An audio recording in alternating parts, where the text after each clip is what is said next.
Foi um clássico repleto de acontecimentos importantes, né? E talvez o principal deles foi o que o presidente falou aqui. Não sei nem se tu queres falar a respeito, mas eu vou te, como primeira pergunta, pedir para tu falar a respeito do jogo, das tuas escolhas e da grande vitória que foi do Grêmio aqui, né? Talvez uma das mais importantes da temporada. Na minha opinião, queria que tu falasse sobre isso. Boa noite a todos. Acho que o mais importante mesmo é sair vencedor num clássico na casa do adversário. A gente pensou o jogo e acredito que a equipe executou muito bem aquilo que nós pensamos como ideia. Acho que escolhemos bem os caminhos onde a gente deveria construir a nossa vitória. Acho que tivemos muitas vitórias pessoais, jogo de 70% de vitórias pessoais, isso é um número bastante significativo. E até quando o jogo teve 11 contra 11, tivemos mais posse, tivemos mais controle, tivemos mais tudo. Depois, naturalmente, com um jogador a menos e vencendo o jogo, a gente iria sofrer uma pressão como sofremos, mas muito mais de bola erguida na área do que permitia o adversário construir entre as nossas linhas ou com uma entrada de uma jogada mais qualificada. Então, o nosso grupo está de parabéns. Acho que é uma vitória que acrescenta muito para o momento que nós estamos passando. A gente já vem aí numa série de 5 jogos, alguns jogos em que jogamos bem e que fizemos resultado. Ainda oscilamos porque estamos quase em final de setembro e estamos em montagem de equipe. Isso é difícil, né? Chegaram novos jogadores que inclusive mudaram a característica da equipe jogar. Então isso passa por uma transformação. E aos poucos as coisas vão se assentando e uma vitória como essa dá uma confiança bastante grande para a gente seguir em frente, tentando repetir vitórias como essa, também na nossa casa, que eu acho que é o nosso próximo objetivo. Aliás, queria parabenizar o nosso torcedor, que foi brilhante aqui no Beira-Rio, e gostaríamos que todos juntos fôssemos assim lá na nossa casa, e nós queremos dar motivos o suficiente para que ele se sinta representado dentro do campo, com um Grêmio forte, um Grêmio que joga e que disputa também, como fomos hoje. As escolhas, elas obedeceram uma ideia, né? Sempre assim, a equipe mais importante do que tudo. Então, escolhemos jogadores que dariam um equilíbrio bastante grande para a equipe. Pela primeira vez nos últimos jogos, jogamos com um jogador mais agudo pela direita. Isso se deve à chegada de William. Então temos o nosso quarto homem pela esquerda. Invertemos a profundidade. E para ter um auxílio bom nessa profundidade pela direita, conseguimos colocar um homem na entrelinhas com bastante eficiência, que Edenilson fez um grande jogo, fazendo movimentos, ajudando o Pavão, criando dificuldades para o setor esquerdo do adversário, onde encontramos os nossos principais caminhos para criar nossas principais jogadas. Então isso é o mais importante. Saímos fortalecidos, pedimos a compreensão cada vez maior do nosso torcedor, para com o Pavão, para com o Edenilson, para com todos.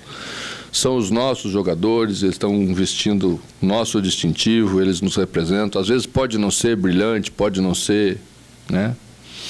Mas se eles se entregarem assim como se entregaram no jogo de hoje, eu tenho certeza que cada vez estaremos mais fortes e poderemos causar o orgulho no nosso torcedor de ver essa equipe jogando a partir de agora.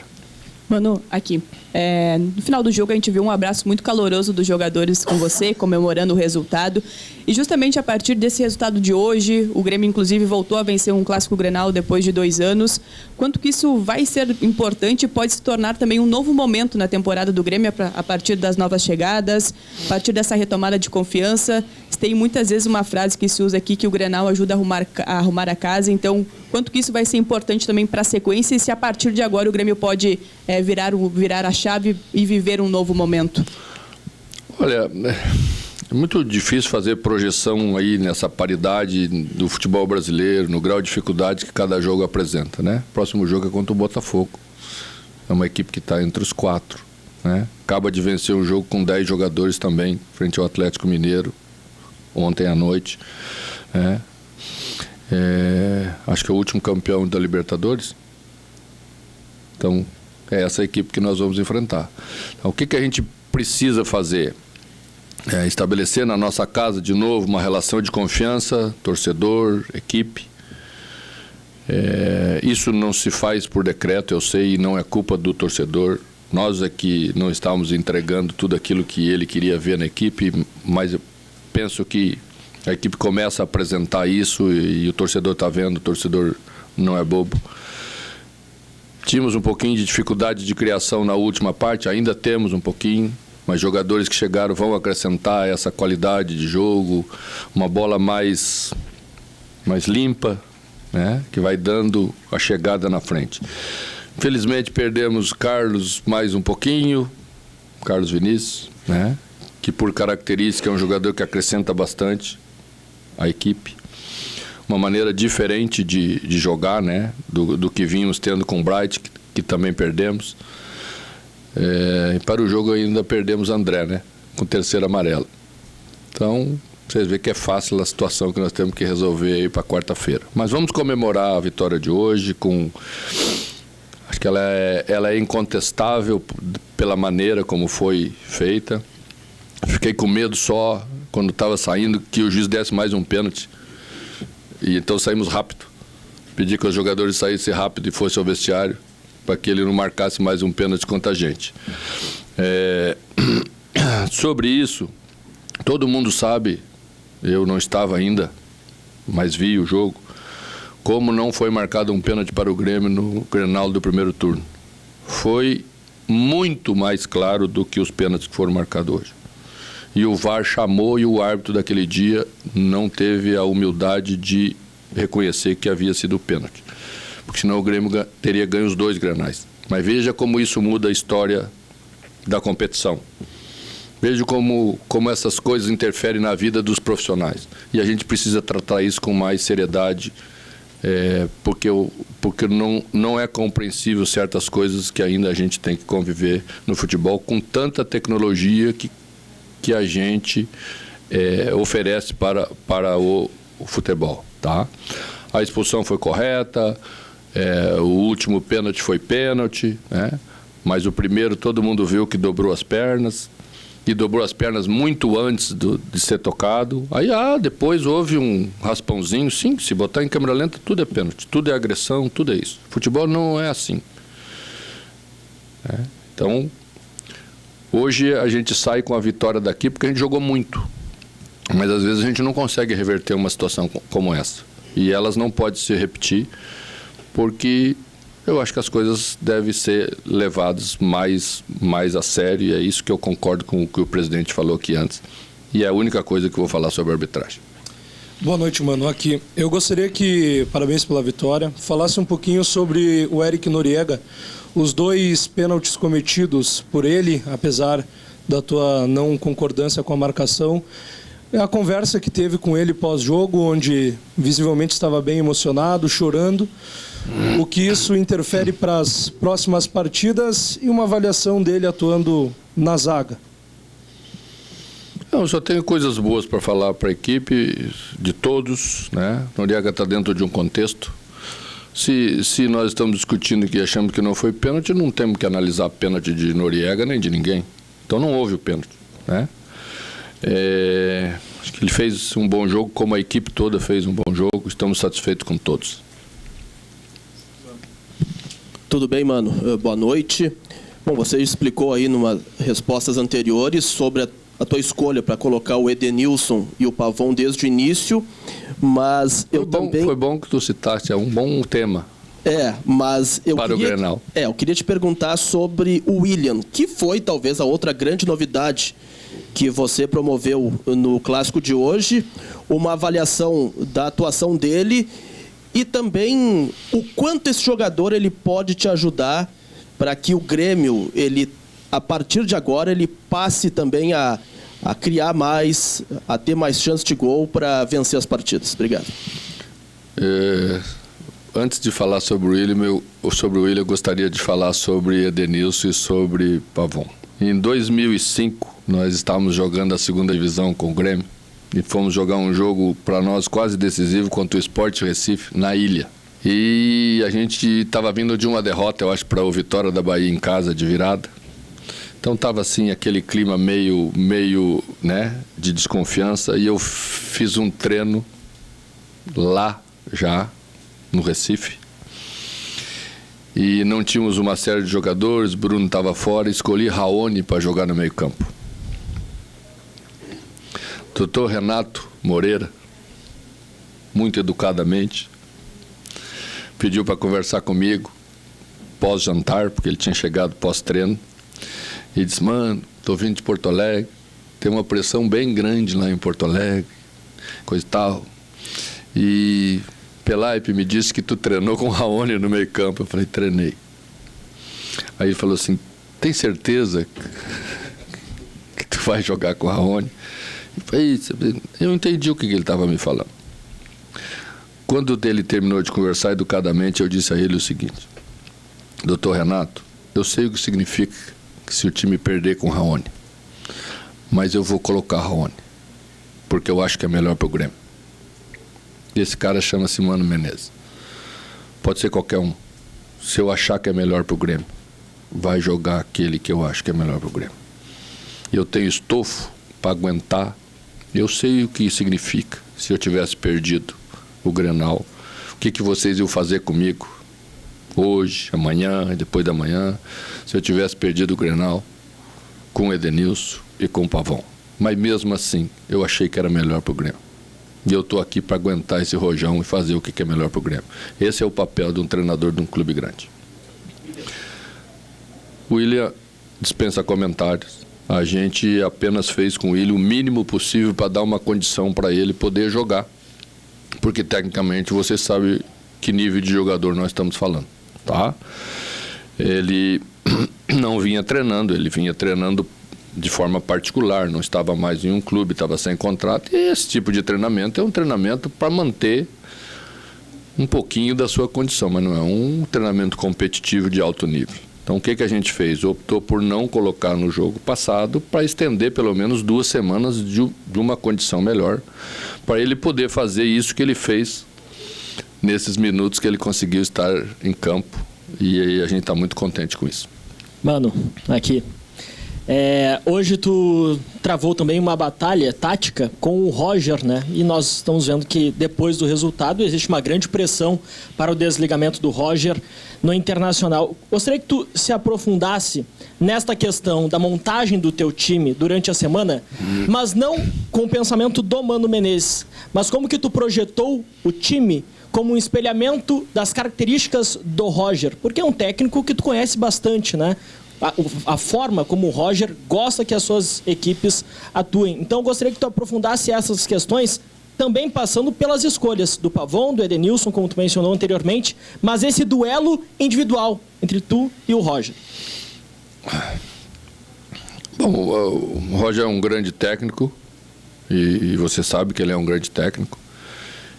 Até pouco tempo a equipe vinha jogando muito bem, né? E o futebol tem seus caprichos e daqui a pouco, de uma hora para outra, com o mesmo técnico, as mesmas ideias, as coisas não andam tão bem quanto. E aí se discute sempre a mesma coisa no futebol brasileiro, né? Essa falta de continuidade tem feito a gente andar em círculos bastante tempo. E aí a gente não consegue nunca evoluir, porque quando chega num determinado momento, você troca, você vai de novo, você começa um outro trabalho, e você fica andando meio em círculos, né, há anos, e eu acho que isso prejudica. Vamos falar do nosso futebol gaúcho, tá? Eu acho que isso prejudica a gente. Se nós temos convicção que o trabalho é bom, se nós temos convicção de que o profissional é competente, talvez o problema não esteja sempre aí. E a gente tem que fazer o diagnóstico certo, que é para as coisas andarem melhor para todo mundo, tá?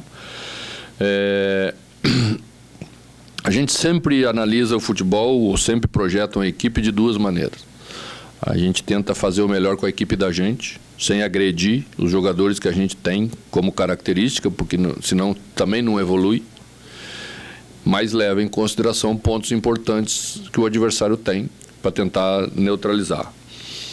O Inter volta a jogar com o Tabata pelo lado direito, uma formação que você sabe que no ano passado surtiu muito bom futebol. Eu mesmo joguei com o Fluminense aqui e o Inter estava atravessando um momento muito bom. E Tabata era o jogador que entrava de lá para cá, e isso dá a possibilidade de Alan Patrick voltar para o lugar que ele mais gosta, que é meia pelo lado esquerdo, né? Então a gente cuidou disso, a gente tinha uma preocupação do lado de cá, com o Bernabé com muita agressividade, então entendemos que devíamos colocar o nosso extremo por aqui, para a gente neutralizar e também trabalhar nas costas, né? Porque esse é sempre os dois lados do futebol. Foi isso que a gente fez. Achei que o nosso meio-campo também teve um papel importante no controle do jogo. O nosso jogo sempre teve um jogo mais tranquilo, até quando sofremos os gols, né? A gente estava melhor, não propiciava muita conclusão ao adversário. No 11 contra 11, achei que foi um jogo muito bem jogado de nossa parte. E é isso que vou levar. Depois da expulsão, aí tenho que considerar que com um homem a menos, com um resultado na frente no placar, seria natural que o adversário nos pressionasse um pouco mais. Mano, aqui atrás. Até pela característica do jogo em relação aos erros de arbitragem, é uma partida que vai marcar por algum tempo. A gente vai lembrar desse Grenal, a gente vai usar ele como referência em muita coisa. Eu queria que tu falasse sobre os acertos, as coisas boas que aconteceram no Grêmio. A faixa de capitão do Marcos Rocha, uma tranquilidade para a equipe, para os seus companheiros. O Cuejar dando uma malícia diferente no meio-campo. O William, qualidade técnica, e por que não hoje o Edenilson, que foi talvez o principal termômetro do teu time. Eu queria que tu analisasse essas questões e, se possível, projetasse um time sem centroavante para o Botafogo. Como é que tu vai fazer, já que todos os centroavantes do Grêmio não estão à disposição para ti?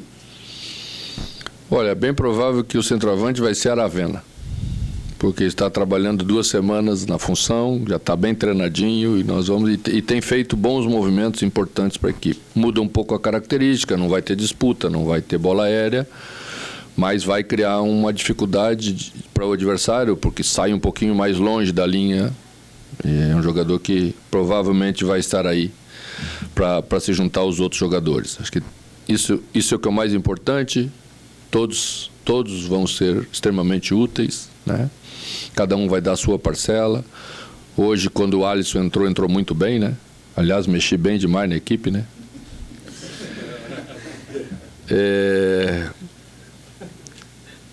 E Kiki também entrou bem, né? Então, assim, eu acho que isso é o mais importante de tudo. Quando você tem uma evolução, quando consegue se avançar na ideia, os jogadores começam a crescer individualmente. Se antes não estava acontecendo isso, é porque nós não estávamos avançando em ideia quase nenhuma. Então a equipe vem melhorando, a nossa saída de bola melhorou muito, de trás para frente. A gente já chega no setor de intermediária aí muito bem. Agora temos que dar esse salto, que é aí o último terço, jogadas de mais lucidez. E tenho certeza que com a qualidade que os jogadores têm, com a característica dos que chegaram, a gente vai conseguir entregar isso. Aqui, Mano. Boa noite. Mano, dando continuidade a essa tua última resposta, eu lembro aqui rapidamente de 3 jogos que o Grêmio uniu o resultado com o desempenho. Juventude fora de casa, o Atlético Mineiro fora de casa e agora o Grenal, coincidentemente também fora de casa. Ou não coincidentemente, né? Como que se transporta essa regularidade desses jogos para a Arena? E também como dar agora uma regularidade que não se viu logo após esses jogos também, né? Que aí a equipe não conseguiu repetir ou o desempenho ou o resultado. A gente fez um bom jogo contra o Ceará e não fez o resultado. Ali foi um pouco de pecado, assim. Acho que não fizemos contra o Sport, não fizemos... Contra o Mirassol era um jogo difícil. O adversário está provando que é um jogo difícil. Não é contra o Grêmio que ele jogou bem contra todo mundo, né, nos últimos jogos todos. E aí sofremos o gol do jeito que sofremos, E aí depois enfrentamos uma equipe bem postada e não conseguimos solucionar, tá? Então, são coisas bem distintas, assim, entre não jogar bem e às vezes encontrar dificuldade, porque do outro lado também tem méritos, tá? E isso a gente tenta separar. E isso eu sou o treinador para dizer aos jogadores que isso aqui foi bom, apesar de que o resultado não veio. Esse é o papel principal de um técnico, porque não você fica totalmente desnorteado. Todo jogo você vai numa direção e você acaba não indo a lugar nenhum, tá? Então eu acredito que a equipe possa ter, vai ser outro jogo difícil contra o Botafogo, mas são adversários que jogam, que sobem linhas, que te atacam, né? E que te dão espaço. Basta ser competente para saber utilizar esse espaço que o adversário dá, jogar jogos parelhos, saber jogar jogos parelhos e resolver jogos parelhos. Isso é um mérito de uma equipe mais madura e acredito que a gente está chegando num estágio já de uma equipe mais madura para saber conviver com as dificuldades do jogo, não se desorganizar e vencer dessa maneira também. Mano, boa noite aqui. Mano, o senhor falaste aí na questão da transição, né, principalmente no último terço.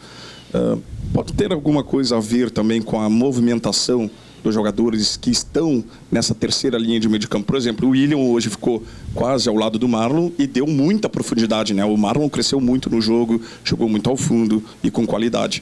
Do lado direito, o Edenilson veio um pouquinho mais por dentro e aí o Pavon saiu mais pela profundidade, né? Mas não está faltando um pouquinho da diagonal, o elemento surpresa e até mesmo os jogadores chegarem para finalizarem, né? O Grêmio não tem muitas finalizações de fora de área. Como trabalhar isso? Como fazer eles entenderem também esses movimentos, né? Que é essa correção que o senhor diz que tem que fazer, mas como fazer essa correção para que os jogadores possam sair da profundidade em diagonal ou até mesmo fazer essa troca de posicionamento ali, o facão, enfim, para chegar com qualidade à frente?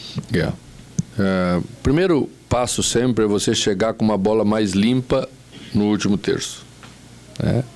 A gente jogou um jogo passado contra o Mirassol. Em termos de conclusões, em termos de chegada, o jogo foi muito parelho. Mas você viu que o Mirassol chegava com a bola mais limpa e nós chegávamos com uma bola mais batida, mais suja, não gosto de usar a palavra, mas sempre mais disputada, né? Isso é exatamente isso, é a qualidade do jogo que temos que fazer melhor. A gente tem conversado muito sobre isso, tem trabalhado muito nesse sentido, né? Acho que o nosso time precisa melhorar um pouco em enganar o adversário. A gente transmite muito o que a gente vai fazer. E quando a gente transmite muito o que a gente vai fazer, o alto nível do outro lado não deixa fazer. Uma vez eu estava na seleção brasileira e fui fazer um treino e Elano estava saindo da seleção principal e estava entrando Lucas Leiva. E fizemos um treino, terminou o treinamento, Elano chamou, estava no time de baixo, chamou Lucas. E disse, falou, Lucas, você está transmitindo muito o que você vai fazer. Para mim é fácil marcar. Você tem que induzir para uma coisa e fazer outra coisa, né? E a gente precisa melhorar um pouco nisso, porque os outros têm muita qualidade. Marcar é mais fácil do que construir, né? Destruir é mais fácil do que construir. Então exige inteligência, exige percepção, exige qualidade individual. E às vezes os momentos que a equipe passa de pressão tira isso dos jogadores. Não é que eles não tenham. Alguns precisam mais da tranquilidade, outros já são mais experientes, sabem trabalhar mais sob pressão, já vivenciaram coisas grandes o tempo inteiro. Outros estão vindo, outros estão iniciando, como o Alisson, por exemplo, que é um grande potencial, né? Mas às vezes conduz um pouquinho demais, às vezes aperta a jogada que poderia ser um pouquinho mais leve. Então nós temos que caminhar nessa direção. Resultados como esse ajudam também a diminuir essa pressão, melhorar a condição de cada um poder executar um jogo melhor. E o resultado também traz confiança para a equipe dar passos à frente nesse sentido. Mano, boa noite. O Grenal, ele naturalmente tira dos jogadores um grau maior de atenção, uma competição maior. Ele eleva todas as qualidades, como também coloca mais em risco quando tem uma falha, né? Como foi hoje ali no lance do André Henrique, no finalzinho do pênalti. Queria te perguntar se é possível manter agora esse mesmo grau de competição. Até acho que não seja o que tenha faltado nos últimos jogos, né? O senhor citou já dos jogadores que têm entregado isso para a equipe. Mas é possível manter esse nível de atuação quando o jogo ele é, entre aspas, normal, não tem todo esse ambiente que te coloca toda uma semana voltada a isso, toda uma semana de pressão, toda uma semana de concentração a mais que o Grenal tira dos jogadores? Às vezes o Grenal tira a qualidade de jogo também. E não faltou qualidade no jogo. O Grenal foi um bom Grenal. Todo mundo dizia que ia ser um desastre, que ia ser um horror, que os times estavam em baixa. O jogo foi bom, não foi? Então, às vezes o Grenal também tira essa qualidade de jogo e hoje não tirou, né? Vou olhar a falha do André, vou olhar o gol que o André fez, né? Um belo gol esse. Então não dá para olhar por lado de cá, vamos olhar por lado bom, positivo, aconteceram coisas boas, vamos valorizar. Eu acho que aqui a gente tem um pouquinho dessa dureza, né? Nós, gaúchos, temos essa dureza de sempre enxergar coisas negativas. A gente tem tanta coisa boa. Hoje, por exemplo, o jogo foi bom. Vamos valorizar as coisas boas. Existe, sim, um grau de concentração extremo num jogo como esse. Tá? É como nas decisões. Não precisa ser um Grenal, você vai jogar um jogo importante, um jogo decisivo, tem um grau de concentração mais elevado. Mas os times vencedores, e nós estamos tentando de novo construir um time vencedor, tem que aprender a não relaxar quando, teoricamente, o jogo não tem essa característica. Na verdade, todos os jogos do campeonato são decisivos, né? Mas vamos trabalhar para que essas coisas se repitam. É um dos papéis do treinador. Mano, esse jogo foi uma mistura de sentimentos, né? Você falou um pouco sobre isso agora, sobre esse relaxamento no final, às vezes uma falta de relaxamento no final? Depois do jogo? Não, digo dos jogadores relaxarem um pouco, de ter cuidado com isso, essa atenção, buscando não relaxar no final da partida. E como eu disse, foi uma mistura de sentimentos. Teve a questão do Noriega, vocês ficaram também bem nervosos em relação à arbitragem. E o final do jogo mostrou, de certa forma, um alívio e uma comemoração bem forte por parte dos jogadores. Eu queria perguntar justamente sobre esse anímico. O quanto essa partida faz com que o grupo pense a temporada de uma forma diferente? O quanto o grupo precisava de um jogo, talvez com todos esses sentimentos envolvidos, para virar uma chave? Gente, eu não gosto muito dessas frases prontas, virar a chave, vira isso. Desculpa, mas não tem muito de objetivo isso, tá? A gente vai virando a chave, entendeu? A gente vai evoluindo, mesmo às vezes quando o resultado não vem, a gente evoluiu. Por isso que a gente consegue fazer um jogo como a gente fez hoje. Ele não saiu do nada, esse jogo. A equipe já apresentou em alguns momentos, né, coisas extremamente positivas, né? Então, isso é um somatório de coisas importantes, né? E eu acho que esse é o caminho que a gente tem que continuar. Tá. Pardo, só para Recebi uma boa notícia, André não estava pendurado. Essa informação. Então, Aravena vai jogar de segundo atacante, então. Tá aí, portanto, a entrevista do técnico Mano Menezes. Era essa a correção que a gente estava